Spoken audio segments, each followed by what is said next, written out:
Don't forget, you can reach the latest episode of Potomac Watch anytime. Just ask your smart speaker, play the Opinion Potomac Watch podcast. That is, play the Opinion Potomac Watch podcast.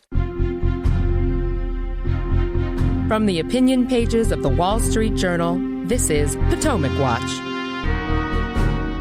Welcome back. I'm Paul Gigot here on Potomac Watch, the Wall Street Journal Opinion Podcast, and I'm here with Mary O'Grady. Before we finish, let's talk about you mentioned the teasing of, or the bluster against Canada, calling Justin Trudeau a governor, the 51st state, obviously meant to be cutting against Justin Trudeau, who the president doesn't much like and may be on his way out as Prime Minister of Canada.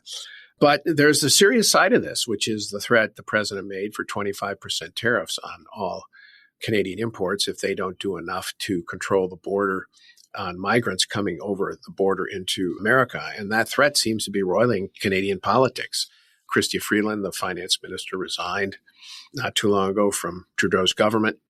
Trudeau's government is in danger of toppling. And let's listen to the Ontario Premier, Doug Ford, talk about Canadian exports to the United States. I want to sell more electricity, more power to our U.S. friends and closest allies in the world.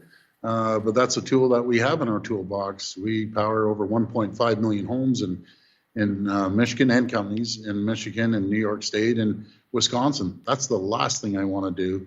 I want to sell more energy to the U.S. I want to sell more critical minerals to the U.S. Again, we're the closest trading partner, closest allies. We do $1.3 trillion of two-way trade. That's more than Japan, China, UK, and France combined. I just feel we aren't the enemy.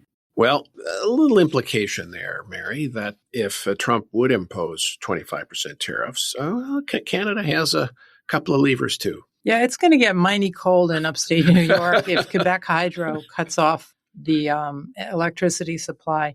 I think what Trump doesn't seem to really think about before he opens his mouth is this concept of reciprocity.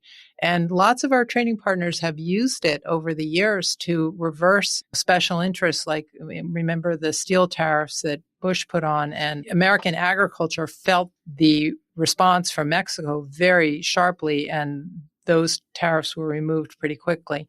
So if he wants to start a trade war, I guess what Premier Ford is saying is that Canada is ready.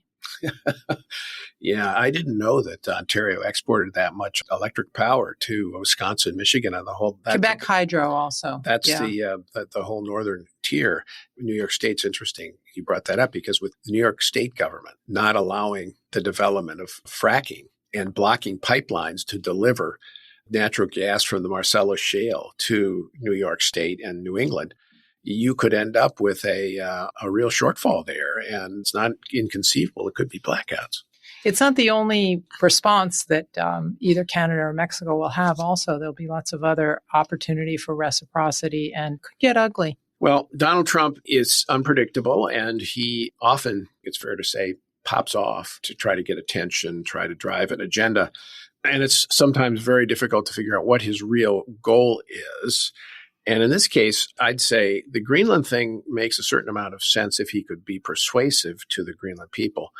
But the way he's going about Panama strikes me as counterproductive and something that could create a fair bit of trouble if he doesn't do it in the right way. Well, he has to find a way to climb down from this. I mean, he's made it such a big issue over the Christmas holiday that everybody's watching.